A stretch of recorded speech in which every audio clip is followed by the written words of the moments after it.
Tough loss. Played a half real hard. Second half just got outplayed. Credit to Michigan State, Coach Antonio.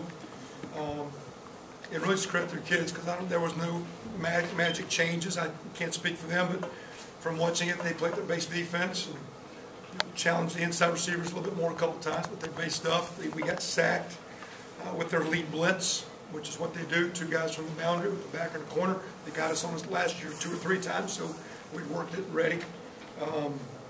Defensively, we got worked a little bit in the perimeter in the second half with some big plays. We got to tighten that up, but I thought they battled. But disappointing to play hard, play with a lot of energy, and come up short. As a coach, I'll just keep looking at what we're doing and keep putting our guys in good positions because they're getting better. We're doing things right. We're making progress, but we got to get W's. And I got to keep looking at what we're doing schematically and how we're attacking people and how we're managing the game to give us a chance to finish. I thought we needed to get the 30 points to win, which is pretty tough on those guys. I thought high 20s would be close, and that's what it was, but I thought we needed to get the 30, and we couldn't. Defense battled hard, but the defense didn't get any help in the second half except for Eric Toth, who came in and did a nice job as a punter, so that will open her up. Well, you guys had a lot of hits of passes over the middle, some posts in the first half that worked well. The second half, it looked like they took away the flat, and there wasn't much available over the middle. What did you see there?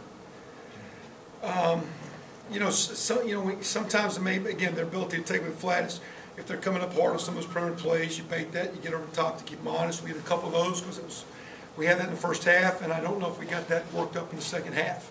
And so again, I think they played a little bit harder. They got blocks. We didn't get the run game going well. But that's the nature of their defense. One, they're pretty stout and they're pretty good.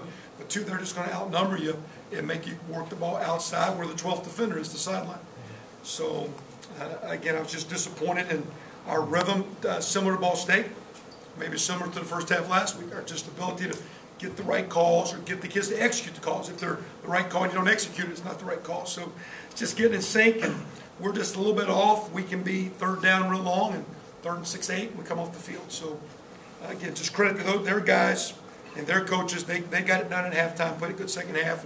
You're not going to beat a good team. You're not going to win Big Ten games, like that, and you're not going to beat good teams if you don't play 60. And our kids gave us effort, but we got to put them in better chances for 60. Did you think about when the offense kind of struggled? Did you think about making the switches up? A little bit, but at the same time, we went so long, with Cam. Thought he played reasonably well. Again, we weren't forcing picks and all that deal, and they're going to challenge and make things. So, initially our thought was, and the only reason we went, quite honestly, the only reason we went with Cam, he was slightly better on Wednesday and Thursday. And it was really just better communication. As a young guy, a couple plays, Nate, when practicing, you're putting in a game plan, he'd been a little bit off, and he just butchered a couple, didn't mean to. And that's just him being a young cat. And like I said, we truly don't chart or statistic, but if you watch them, it's close. Matter of fact, one of the coaches right today said, hey, we're going to start Nate.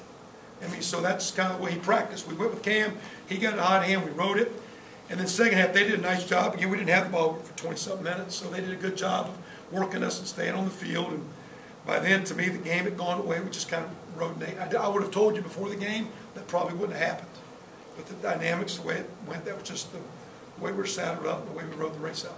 Just what was different about him in the first half than last week? How much different was Cam last week than he was? Support helped too. We got rhythm, offensive rhythm, play calling. We were attacking. There's some energy, and we got to find ways to keep creating energy. I think there was a whole lot of energy in the second half. You're sitting there, I'm looking at the whole crowd sitting around. Our band was good on when their defense off with their stuff getting it going. But there's some times when I'm like, I took one possession where I was trying to be the cheerleader. Let's go, and because I think sometimes maybe I hadn't been here long enough, but I think sometimes that we're all sitting there saying, "Oh, here we go again," or somebody sitting around waiting for something. And I worry about our football team. Oh, here we go again, or someone waiting for something good to happen. We got to keep attacking. We got to make things happen, and we just got to keep fighting with those guys. So that was just kind of my thought as we got into it. No one's fault. As a team, you got to create energy. I used to yell at a coach at Oklahoma, start yelling about the fans not cheering. I said, well, you're not a cheerleader. If we make a play, they'll cheer. So it's all about making plays. First half, we made plays. We had energy. Second half, we didn't make plays. Credit Michigan State. Not a good job by us. The defense, though, had stretches where it was really good. I think it was 5, 3 and out of Michigan State first possession. What was going really well for the first half was? Again, I think our defense is better. Last week we got work. It's a tough animal, the way they can spread you out and what they do with their stuff a little bit different today. I think our coaches address some things and just trying to put our guys in better position with some movements and blitzes. We did get worked in the pass game a little bit in the perimeter. We got to tighten that up. Do you know any status on Mitchell Voss? Not sure, but I think he's got something down in, I'm trying to remember. I think it's his right foot, which would be his plan, but with him kicking your plan, I think it's his right foot. If I'm just remembering the way they were sitting there when he was laying on the ground, it was his right.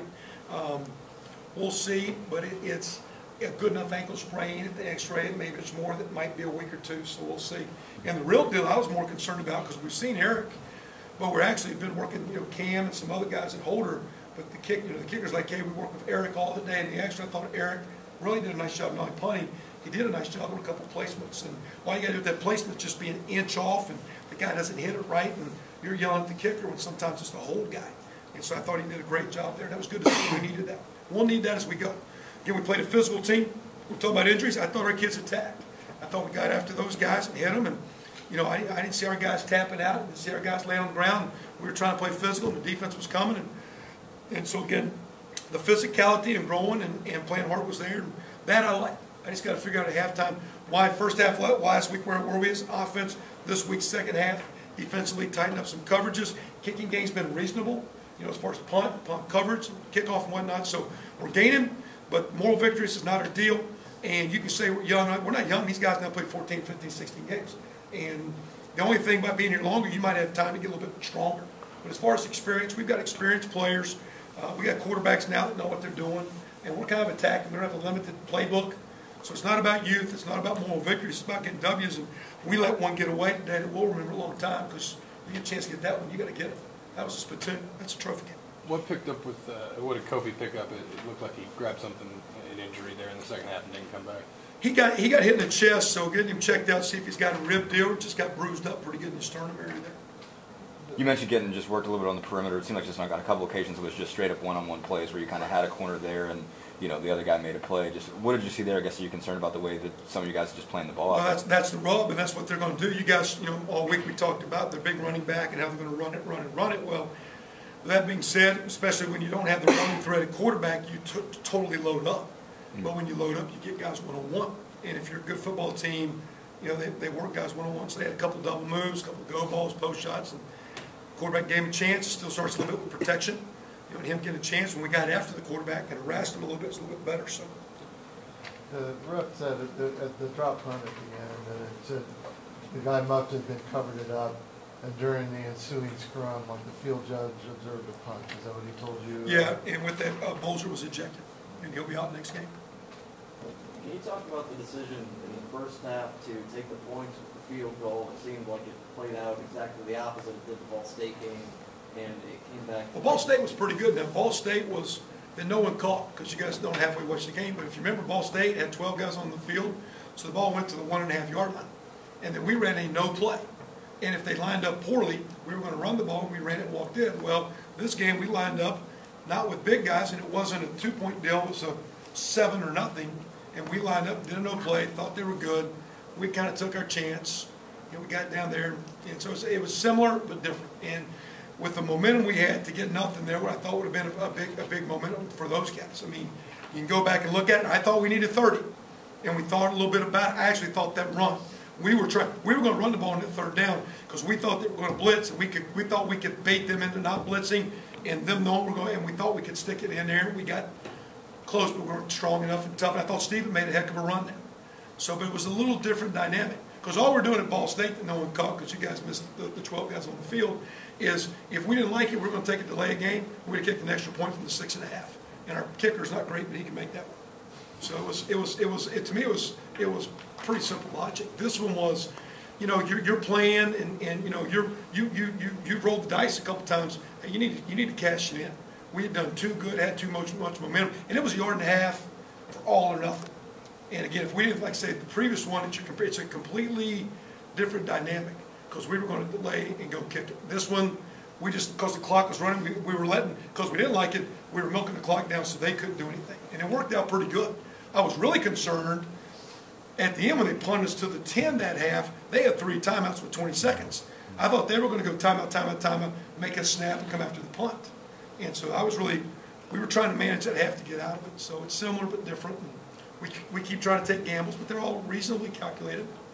Some of them work, some of them don't. One more question, Zach. I guess what were they doing that was just kind of taking away the run game and making the short pass It's more one. an You know, option? they're big and stout, but two is their style. I mean, you can line up on tape with 4 defensive ends, 3 backers, and 2 safeties inside your 2 receivers. So the game is played in perimeter outside, and they're going to use the sideline. There's a defender over there. So they're going to force everything to bounce. You're not going to go north and south. And I mean, Pat coached with us. It's Terry's 4-3 style from years and years ago, old school Palms. That being said, now their corners are out there locked up. We talked about loading the box, and our corners getting worked. Their corners are out there all day. We made a few plays, and we just didn't make enough. So, but again, good effort. Proud of the guys. No morals. We got a lot of work to do. Buckeyes next week.